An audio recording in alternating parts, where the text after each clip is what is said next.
करूं start. Hello दोस्तों, स्वागत है आपका नमस्ते नवोदय एग्जाम पर।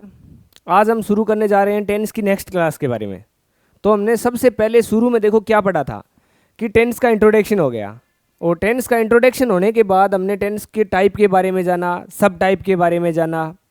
फिर जो अफर्मेटिव सेंटेंस था यानी टेंस का सिंपल जो पार्ट था, इंडेफिनेटिव जो पार्ट था, उनके बारे में हमने उनकी पहचान देखी कि टेंस को कैसे पहचान पाते हैं। फिर उनकी इंग्लिश पहचान देखी हमने, एडवर्ब के माध्यम से उनको पहचानना सीखा कि कौन कौन से ऐसे एडवर्ब हैं जो प्रेजेंट सिंपल को फॉलो करते हैं। फिर हमने आगे की क्लास में और क्या पढ़ा, उनके बाद में हमने उनके स्ट्रक्चर को जाना कि अफर्मेटिव जो सेंटेंस होता है वो कैसे क्लियर किया जाता है, नेगेटिव सेंटेंस को कैसे क्लियर किया जाता है। और फिर इनके बाद सेंटेंस के अकॉर्डिंग हम 4 प्रकार के टाइप पढ़ते हैं। यानी जब हम टेंस पढ़ते हैं तो सेंटेंस के कितने प्रकार पढ़ते हैं? 4, यानी अफर्मेटिव, नेगेटिव, इंटेरोगेटिव और इंटेरोगेटिव नेगेटिव। तो अब जो लास्ट वाले 2 पार्ट बचे हैं उनको इस क्लास के अंदर हम कवर करेंगे। तो देखिए, नेगेटिव के बाद आता है इंटेरोगेटिव सेंटेंस, यानी प्रेजेंट सिंपल पढ़ रहे हैं जो बच्चे इस क्लास को सबसे पहले देख रहे हैं, तो आप मतलब इससे पहले वाली जो 2 क्लास हैं वो आप चैनल पे जाके सर्च करके देख सकते हैं कि हमने जो टेंस का स्टार्टिंग से जो क्लासें देखी हैं उनमें जैसे सिंपल पार्ट को स्टार्टिंग से हल किया गया है, उनकी पहचान के बारे में जो हमने चीज़ें बताई हैं वो पहले वाली क्लास में आप देख सकते हैं। अब देखिए आप इंटेरोगेटिव सेंटेंस को। इंटेरोगेटिव सेंटेंस के बारे में वैसे आपको जानकारी दी गई है क्योंकि सेंटेंस से संबंधित हमने वीडियो पहले बना दी है। तो इंटेरोगेटिव सेंटेंस में हमने देखा था कि इंटेरोगेटिव सेंटेंस होता क्या है। तो इंटेरोगेटिव सेंटेंस को हिंदी में क्या बोलते हैं? प्रश्नवाचक वाक्य बोलते हैं, यानी प्रश्नवाचक वाक्य होता है ये। और इंटेरोगेटिव सेंटेंस के बारे में ये भी जाना था कि इंटेरोगेटिव सेंटेंस है वो मूलतः 2 प्रकार से बनता है। एक तो क्या होता है, हेल्पिंग वर्ब से शुरू होता है, यानी इंटेरोगेटिव की सेंटेंस की शुरुआत है वो हेल्पिंग वर्ब से होती है। और दूसरी बात करें तो इनकी शुरुआत किससे होती है? WH वर्ड से होती है। फिर दूसरी बात इसके अंदर आप और देखोगे कि जब आपके सामने हिंदी में कोई सेंटेंस लिखा हुआ हो और इंग्लिश में क्या करना हो, ट्रांसफॉर्म करना हो, उस वाक्य को हिंदी से इंग्लिश में बनाना हो, तो क्या पता चले, यानी उसे कैसे पहचाने कि उस वाक्य की शुरुआत हेल्पिंग वर्ब से करें या WH वर्ड से करें। तो ये चीज़ें भी आपको दोनों बताई गई हैं। तो सबसे पहले देखिए इंटेरोगेटिव का स्ट्रक्चर क्या होता है। सबसे पहले हम डू डज को लेके आते हैं, यानी जो भी हेल्पिंग वर्ब होती है उनको सबसे पहले रखते हैं। 2 नंबर पे सब्जेक्ट को लेके आते हैं। 3rd नंबर पे मेन वर्ब होती है। और लास्ट में क्या होता है? ऑब्जेक्ट और इंटेरोगेशन साइन होता है। WH वर्ड में क्या होता है? इनका जो दूसरा स्ट्रक्चर होता है उनमें सबसे पहले हम क्या लिखते हैं? WH वर्ड को लेके आते हैं, उनके बाद हेल्पिंग वर्ब को लेके आते हैं, फिर सब्जेक्ट को लेके आते हैं, फिर मेन वर्ब होती है और अंत में ऑब्जेक्ट और प्रश्नवाचक चिन्ह होता है। अब बात बची हिंदी सेंटेंस में जब इंटेरोगेटिव दिया गया हो तो उनको इंग्लिश में कैसे ट्रांसफॉर्म करें। तो इनके लिए हमने एक ट्रिक सी बनाई है कि हिंदी वाक्यों में प्रश्नवाचक शब्द, अब ये आप जान जाओगे, जैसे क्या है, क्यों है, कहाँ है, कब है, कैसे है, ये शब्द होते हैं। इन शब्दों को जब आप देखोगे कि वाक्य के ये शुरू में आ जाएं, तो देखो यदि प्रश्नवाचक शब्द वाक्य के शुरुआत में आए, कहाँ पर आए? शुरुआत में आ जाएं, और एक होता है बीच में आ जाएं। 2 प्रकार से होता है ये। यदि बीच में आते हैं तो आप शुरुआत किससे करोगे? WH वर्ड से। और अगर ये शुरुआत में आ जाएं तो आप शुरुआत किससे करोगे? हेल्पिंग वर्ब से शुरू कर दोगे। ये 2 चीज़ें आपको ध्यान रखना है। जैसे आप देखोगे इसमें देख रहे हो आप, क्या नेहा पुस्तक पढ़ती है। इस वाक्य में आप देखो प्रश्नवाचक शब्द कहाँ आया? शुरुआत में आया, यानी बिगिनिंग ऑफ द सेंटेंस। तो इसकी शुरुआत किससे करें? हेल्पिंग वर्ब से करेंगे। ऐसे ही अगर दूसरे वाक्य में आप देखो, हम टीवी कब देखते हैं, तो कब शब्द कहाँ आया? बीच में आया है सेंटेंस के। तो इनकी शुरुआत किससे की गई है? WH वर्ड से। तो इस प्रकार से आपको कंफ्यूज नहीं होना है कि हेल्पिंग वर्ब से शुरुआत सेंटेंस की कब की जाएगी और WH वर्ड से वाक्य की शुरुआत कब की जाएगी। तो वाक्य के शुरू में जब आता है सेंटेंस तो उसका सेंस होता है क्या, तो इनको आप हेल्पिंग वर्ब से कवर कर पाते हैं। यानी do does, has have, is am are, was were, जो भी हेल्पिंग वर्ब है उन सब का मीन स्टार्टिंग में आप लगाओगे तो क्या सेंस देगा? क्या। और जब ये शब्द बीच में आएंगे तो इनका अलग अलग पार्ट होता है, जैसे कब आएगा तो कब के लिए अलग से शब्द है। ये चीज़ें मैं आपको WH वर्ड की जो क्या है, एक WH फैमिली है, उनके बारे में भी इंट्रोडक्शन कराऊंगा, पर एक बार आप पढ़िए इनको। देखो आप कि क्या नेहा पुस्तक पढ़ती है। अब इस वाक्य को कैसे बनाएं? सबसे पहले आपके सामने स्ट्रक्चर लिखा हुआ है। पहले तो आपने पहचान लिया कि वाक्य की शुरुआत किससे हुई, यानी WH वर्ड से हुई है। तो ये पता चल गया कि वाक्य को किससे शुरू करें, हेल्पिंग वर्ब से शुरू करें। अब आपको सब्जेक्ट पे जाना है। सब्जेक्ट कौन है, नेहा है। नेहा किसी का नाम है, और नेहा किसी का नाम है तो वो क्या होगा, सिंगुलर होगा। तो सबसे पहले क्या लगाएं, डज लगा दिया। 2 नंबर पे क्या लगाना है, देखो सब्जेक्ट को लेके आना है। और सब्जेक्ट क्या है इस वाक्य का, सब्जेक्ट क्या है, नेहा है। अब नेहा एक वचन है तो इसके लिए हेल्पिंग वर्ब हमने डज लगा दी, और 2 नंबर पे खुद सब्जेक्ट को रख दिया। 3rd नंबर पे किसका यूज करना है, मेन वर्ब का। अब मेन वर्ब आप देखो इसमें क्या है, पढ़ना है, और पढ़ने की मेन वर्ब की फर्स्ट फॉर्म क्या होती है, रीड होती है। तो क्या लगा दिया, रीड। और बाद में ऑब्जेक्ट के रूप में क्या है, पुस्तक है। अब पुस्तक के बारे में क्या लिखेंगे, ए बुक लिखेंगे। अब सीधा बुक ऐसे नहीं लिखेंगे, क्योंकि उससे पहले हम क्या लगाएंगे, आर्टिकल लगाएंगे। और आर्टिकल के बारे में बताया था कि जो भी कोई ऐसा आर्टिकल हो, ऐसी कोई नाउन जो सिंगुलर फॉर्म में यूज की गई हो और काउंटेबल हो, तो उससे पहले आर्टिकल ए का यूज करते हैं। बाकी आर्टिकल के बारे में जब आर्टिकल की क्लास होगी तो उसमें आपको ये चीज़ें डीपली बताई जाएंगी। नेक्स्ट देखिए, हम टीवी कब देखते हैं। अब इसमें आप देख रहे हो कि प्रश्नवाचक शब्द सेंटेंस के कहाँ आया, बीच में आया है। तो बीच में आया तो अब हम इनकी शुरुआत किससे करें, WH वर्ड से करें। तो कब के लिए WH वर्ड हमारे पास क्या होता है, व्हेन होता है। तो सबसे पहले हम क्या ले लिया, व्हेन को लेके आ गए, यानी WH वर्ड को लेना है तो WH वर्ड शब्द को व्हेन लिख दिया। अब 2 नंबर पे हमें क्या लेना है, डू डज लेना है। तो आप सब्जेक्ट को देखो, सब्जेक्ट क्या है, हम है, और हम अपने आप में क्या है, प्लूरल है। तो उसके अकॉर्डिंग हेल्पिंग वर्ब क्या लगाएंगे, डू लगा दी। 3rd नंबर पे सब्जेक्ट को वी लगा दिया। फिर इनके बाद क्या आती है, मेन वर्ब। मेन वर्ब इसमें देखो वॉच। अब ये आपको बताया था कि जो देखने के लिए 3-4 क्रियाएं हैं हमारे पास, जैसे सी के बारे में बताया था, वॉच के बारे में बताया था, और इनमें आपको लुक के बारे में बताया था कि कौन सी जो मेन वर्ब है वो कहाँ यूज की जाती है। तो इसलिए हमने क्या लगा दिया यहाँ पर, वॉच के बारे में। यानी जब आप कोई चीज़ स्क्रीन पर या टीवी पर देख रहे हो तो कौन सी मेन वर्ब का यूज़ करोगे, वॉच का। जब आप क्लास के अंदर कोई चीज़ को कंसंट्रेशन के लिए यूज़ कर रहे हो तो आप लुक वर्ब का यूज़ करेंगे। और जैसे आप नॉर्मली सेंस में, जनरल सेंस की बात कर रहे हो देखने के सेंस में, तो आप किसका यूज़ करोगे, सी वर्ब का यूज़ करोगे। जैसे मैंने एक शेर देखा, आई सा ए लॉयन, तो इसके अंदर वॉच और लुक वर्ब का यूज़ नहीं होगा, इसमें सी वर्ब का यूज़ होगा। तो ये देखिए, ये दोनों सेंटेंस किस प्रकार से कवर हुए। अब इनके बाद ऑब्जेक्ट क्या बचा, टीवी। तो हमने क्या लगा दिया, टीवी। और सेंटेंस के एंड में क्या लगाना है, इंटेरोगेशन साइन का यूज करना है। अब इनके बाद देखिए आप, इंटेरोगेटिव सेंटेंस के बाद अगला पार्ट। अब इंटेरोगेटिव सेंटेंस में 2 वाक्य और दिए गए।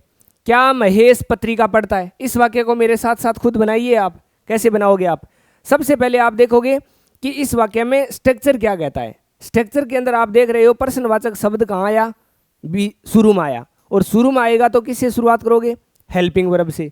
अब हेल्पिंग वर्ब से जब शुरुआत करें तो आपको सबसे पहले सब्जेक्ट पे जाना है कि इसकी नेचर को देखें कि सब्जेक्ट सिंगुलर है या प्लूरल है।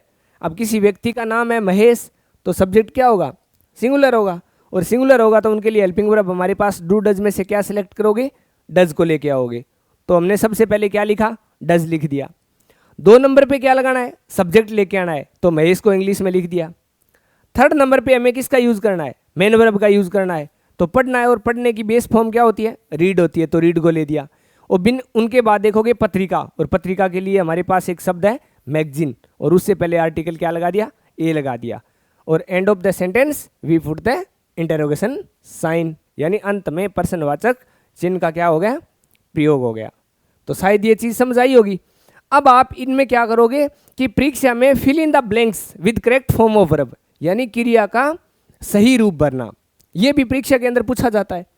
तो इनको देखिए आपकी क्रिया का सही रूप कैसे भरते हैं। अब ऐसे भी परीक्षा के अंदर सेंटेंस आएगा तो उनको कैसे भरोगे। अब ये बना बनाया सेंटेंस है और इसमें आपको वर्ब फिल करनी है।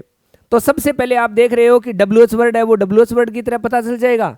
और स्टार्टिंग में क्या है, अब इसमें वेन लगा हुआ है, वेन लगा हुआ है तो आप देख रहे हो इसमें हेल्पिंग वर्ब और मेन वर्ब की जगह खाली है। तो सेंटेंस को पढ़िए आप, सेंटेंस को पढ़ोगे तो आपको पता चल जाएगा कि वेन, अब इनके बाद यहाँ सब्जेक्ट दिया गया है, टू टेम्पल दिया गया है, कोई एडवर्ब वगैरह है नहीं। और अब हमें पता है कि प्रेजेंट सिंपल ही पढ़ रहे हैं। अगर ये भी नहीं पता हो तो भी आपके माध्यम से पता चल जाएगा कि अगर सेंटेंस में कोई एडवर्ब वगैरह है तो वो आपको बता देगी कि अब कौन से सेंटेंस को ये टेंस है। अब ये जैसे सेंटेंस पूरे हो जाएंगे, टेंस का टॉपिक जब पूरा हो जाएगा तो आप आराम से वाक्य को ये आइडेंटिफाई कर पाओगे कि ये कौन से टेंस का वाक्य है। अब इनमें देखिए आप, स्टार्टिंग में वेन दिया गया है। अब 2 नंबर पे क्या है, यहाँ पर ये हेल्पिंग वर्ब का स्थान है। 2 नंबर पे किसका स्थान है, हेल्पिंग वर्ब का स्थान है, यानी डब्ल्यूएच वर्ड के अंदर सबसे पहले डब्ल्यूएच वर्ड को रखा जाता है और 2 नंबर पे हेल्पिंग वर्ब को रखा जाता है। तो सब्जेक्ट क्या है, देखो वी है, तो वी के अकॉर्डिंग हेल्पिंग वर्ब क्या लगाएंगे, डू लगाएंगे। अब इधर मेन वर्ब देखिए, मेन वर्ब गो दे रखी है और हमें भी इनकी कौन सी फॉर्म चाहिए, बेस फॉर्म चाहिए। तो when do we go to temple, ये क्लियर हो गया। अब दूसरा सेंटेंस देखो, डज राधिका। अब इसमें हेल्पिंग वर्ब और सब्जेक्ट दोनों भरे हुए हैं। अब इनमें हमें मेन वर्ब चाहिए और मेन वर्ब के बारे में आपको पता है कि प्रेजेंट सिंपल के इंटेरोगेटिव सेंटेंस में मेन वर्ब कौन सी आती है, बेस फॉर्म आती है। तो इधर भी आप क्या लिख दोगे, वो चीज लिख दोगे। क्लियर। नेक्स्ट देखिए, अब ये सेंटेंस है, इसमें आपको दोनों चीज़ें फिल करनी है। अब ये इंटेरोगेटिव सेंटेंस नहीं है, इंटेरोगेटिव सेंटेंस में डब्ल्यूएच वर्ड वाला नहीं है, सॉरी इंटेरोगेटिव तो है लेकिन कौन सा नहीं है, डब्ल्यूएच वर्ड वाला नहीं है। तो अब इसमें आप क्या लगाओगे, सबसे पहले हेल्पिंग वर्ब को रखोगे। अब राम किसी व्यक्ति का नाम है, नाम व्यक्ति का नाम है, तो आप क्या करोगे, यानी सिंगुलर वर्ब को लेके आओगे। और सिंगुलर वर्ब क्या है हमारे पास, डज। तो स्टार्टिंग में डज हो गया और इधर क्या आ जाएगी, मेन वर्ब की फर्स्ट फॉर्म। तो इधर क्या लिख दोगे, राइट लिख दोगे। इस प्रकार से आपको फिल इन द ब्लैंक्स को पूरा करना है। अगला देखिए, अब हमने पढ़ा था कि टेंस के आधार पर सेंटेंस कितने प्रकार से पढ़ते हैं, 4 प्रकार से। सिंपल, नेगेटिव, इंटेरोगेटिव और इंटेरोगेटिव नेगेटिव, ये 4 पार्ट पढ़ते हैं। तो अब इनमें आप देखोगे कि हमने सिंपल को पढ़ लिया, नेगेटिव पढ़ लिया, इंटेरोगेटिव पढ़ लिया और अब पूरा करेंगे इंटेरोगेटिव नेगेटिव, यानी प्रश्नवाचक नकारात्मक वाक्य। इसमें कोई ज़्यादा फर्क वाली बात नहीं है, यानी इंटेरोगेटिव सेंटेंस में सिर्फ नोट का प्रयोग कर दोगे तो इंटेरोगेटिव नेगेटिव बन जाएगा। स्ट्रक्चर को देखिए एक बार आप, सबसे पहले हेल्पिंग वर्ब लगाई है, 2 नंबर पे सब्जेक्ट है और 3rd नंबर पे किसका यूज़ हो गया, नोट का यूज़ हो गया। अब इनके बाद इसके डब्ल्यूएच वर्ड को देखोगे तो इसमें डब्ल्यूएच वर्ड आ गया, डू डज आ गया, सब्जेक्ट आ गया और नोट का प्रयोग 4थे नंबर पे किया गया। अब ये बात ध्यान रखनी है आपको, यानी आपको ज़्यादातर ये बताया जाता है कि नोट का प्रयोग हमेशा 3rd नंबर पर ही करें, लेकिन जब भी आप इंटेरोगेटिव नेगेटिव सेंटेंस पढ़ रहे हो तो ये नहीं भूलना है आपको कि इंटेरोगेटिव नेगेटिव सेंटेंस में डब्ल्यूएच वर्ड वाला जो पार्ट है उसमें नोट का स्थान हमेशा कौन से नंबर पे होता है, 4थे नंबर पे होता है। तो देखिए इनको कैसे हल करेंगे। अब वाक्य देखो, क्या महेश पत्रिका नहीं पढ़ता है, ये वाक्य है। अब इनमें देखो इंटेरोगेटिव भी है और इंटेरोगेटिव के साथ क्या है, नेगेटिव भी है। इनको कैसे पूरा करेंगे, सबसे पहले दे रखा है कि वाक्य क्या है, हेल्पिंग वर्ब से शुरू है। क्यों, क्योंकि प्रश्नवाचक शब्द कहाँ आया, वाक्य की शुरुआत में। तो आप क्या लिखोगे, अब जैसे हेल्पिंग वर्ब को लेके आओगे, अब हेल्पिंग वर्ब सब्जेक्ट को देखकर पता चलेगी, अगर सब्जेक्ट सिंगुलर होगा तो वर्ब भी क्या आएगी, सिंगुलर आएगी, तो डज लगा दिया। 2 नंबर पे सब्जेक्ट जो है उनको इंग्लिश में लिख दिया महेश। 3rd नंबर पे हमें किसका यूज़ करना है, 3rd नंबर पे नोट का यूज़ करना है, तो लिख दिया नोट। अब इनके बाद मेन वर्ब की फर्स्ट फॉर्म, तो इधर क्या लिख दिया, पढ़ने की क्या होगी, रीड हो जाएगी। और ए मैगजीन का ए मैगजीन, यानी पत्रिका के लिए क्या है, मैगजीन है। और लास्ट में प्रश्नवाचक चिन्ह आ जाएगा। दूसरा देखिए, लोकेश पुस्तक क्यों लिखता है, क्यों नहीं लिखता है, इसको नेगेटिव बनाएंगे तो ऐसे नहीं लगा देंगे यहाँ, लोकेश पुस्तक क्यों नहीं लिखता है। अब इसको कैसे बनाओगे, अब ये प्रश्नवाचक के अंदर दूसरा पार्ट है, ये डब्ल्यूएच वर्ड वाला है और डब्ल्यूएच वर्ड वाले में क्या लगाएंगे, सबसे पहले डब्ल्यूएच वर्ड को यूज करेंगे। प्रश्नवाचक शब्द कहाँ आया, बीच में आया, तो क्यों को अंग्रेजी में क्या कहते हैं, वाई। 2 नंबर पे लोकेश सब्जेक्ट सिंगुलर है तो हेल्पिंग वर्ब क्या लगाएंगे, डज लगाएंगे। 3rd नंबर पे किसका यूज करेंगे, सब्जेक्ट का, और यहाँ पर नोट का यूज हो जाएगा। 4th नंबर पे क्या आ जाएगा, नोट आ जाएगा। मेन वर्ब की फर्स्ट फॉर्म आ जाएगी राइट और ऑब्जेक्ट के रूप में क्या है, ए बुक और प्रश्नवाचक चिन्ह। क्लियर। अब नेक्स्ट देखिए आप, इससे पहले मैं आपको थोड़ा सा और समझाता हूँ। देखो इनमें देखिए आप, इनमें क्या देखोगे कि अब ये देखेंगे कि इंटेरोगेटिव जो सेंटेंस होता है, इंटेरोगेटिव जो सेंटेंस होता है इसमें थोड़ा सा प्रश्नवाचक का एक रोल रहता है। इनमें कौन कौन से ऐसे शब्द होते हैं डब्ल्यूएच फैमिली के और उनको कैसे पूरा कर पाते हैं, तो एक बार थोड़ा सा आप डब्ल्यूएच फैमिली के बारे में ध्यान दें। अब देखिए डब्ल्यूएच फैमिली, डब्ल्यूएच फैमिली के बारे में कई चीज़ें हैं। सबसे पहले मैं बात करता हूँ वोट की, डब्ल्यूएच फैमिली में किसकी बात करता हूँ, वोट की। फिर इनके बाद जैसे वाई आता है, वेयर आता है, व्हेन आता है, हु आता है, हुज आता है और हुम आता है और एक विच आता है और हाउ आता है।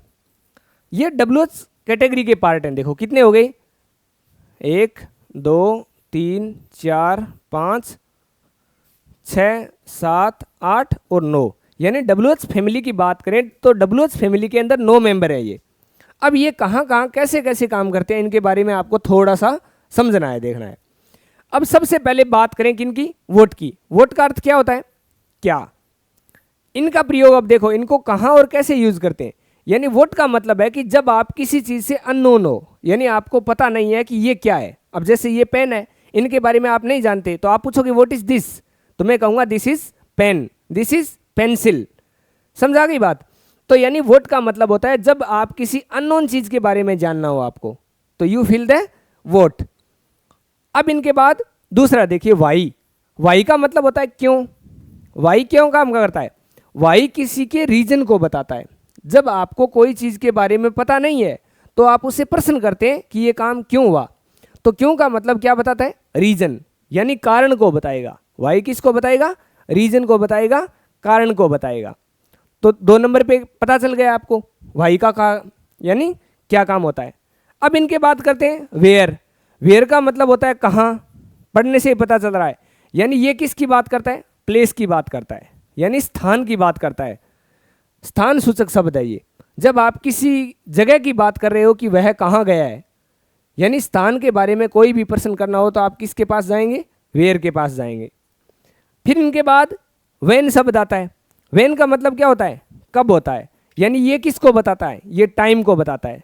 कोई भी किसी भी कार्य के बारे में बात करें कि ये क्या है, ये काम कब हुआ, तो किससे प्रश्न बनाओगे आप, व्हेन से प्रश्न बनाओगे। फिर इनके बाद देखो हु होता है कौन। हु का मतलब क्या होता है, कौन होता है। अब आप जैसे किसी वस्तु के बारे में नहीं जानते हैं तो व्हाट से प्रश्न करोगे। अगर किसी मेंबर को नहीं जानते हैं, कोई भी व्यक्ति को नहीं जानते हैं कि हु इज दिस, तो मैं कहूँगा this is Mohan, this is Sohan, this is Shyam, Ram. इस प्रकार से आप बात करते हैं कि कोई भी ऐसा अननोन पर्सन जिनको आप नहीं जानते हैं तो उनके बारे में आप कोई भी प्रश्न करोगे तो किससे करोगे, हु से करोगे। यानी वह कौन है तो उसका आंसर आपको मिल जाएगा। तो हु का मतलब है किसी व्यक्ति को जानना, व्हेन का मतलब है टाइम के बारे में जानना, वेयर का मतलब है स्थान सूचक शब्द को जानना, वाई का मतलब है रीजन को जानना, और व्हाट का मतलब है किसी अननोन थिंग के बारे में जानना। अब देखिए हुज और हुम। अब हु जो शब्द है उनकी ये फॉर्म होती है हु, हुज और हुम। ये सब्जेक्ट का काम करता है, यानी सब्जेक्टिव केस का काम करता है। ये हुज किसका काम करता है, ये पजेसिव फॉर्म का काम करता है। किसका काम करता है, पजेसिव फॉर्म का काम करता है। और हुम इसका क्या होता है, ऑब्जेक्टिव केस होता है। ये इसका ऑब्जेक्टिव केस होता है। ये सब्जेक्ट के रूप में काम करता है तो हुम इसके ऑब्जेक्ट में आ जाएगा और हुज किसके पजेशन में काम आ जाएगा। अब बात करते हैं विच। विच क्या करता है, विच सिलेक्शन के रूप में काम आता है। किसके रूप में काम आता है, सिलेक्शन के रूप में। अब जैसे मैं बोलता हूं कि मेरे पास 10 पेन है, मेरे पास, मैं बोलता हूं I have 10 pens, which would you like this. तुम किसको पसंद करते हो, तो आप बोलोगे I like red pen, I like white pen, I like black pen. तो इस प्रकार से आपसे पूछा जाए कि बताओ आप इनमें से, अब जैसे आपके पास 10 शर्टें हैं, आपको पूछना है कि आप कौन सी शर्ट पसंद करते हो, तो आप किसका प्रयोग करोगे, विच का। तो विच किसके रूप में काम आता है, सिलेक्शन के रूप में। यानी आपके सामने बहुत सारी चीज़ों में से किसी एक का चुनाव करना है तो आप विच से क्वेश्चन कर सकते हो। अब बात करते हैं हाउ की। अब हाउ एक ऐसा शब्द है जिसके अंदर W और H दोनों ही आते हैं।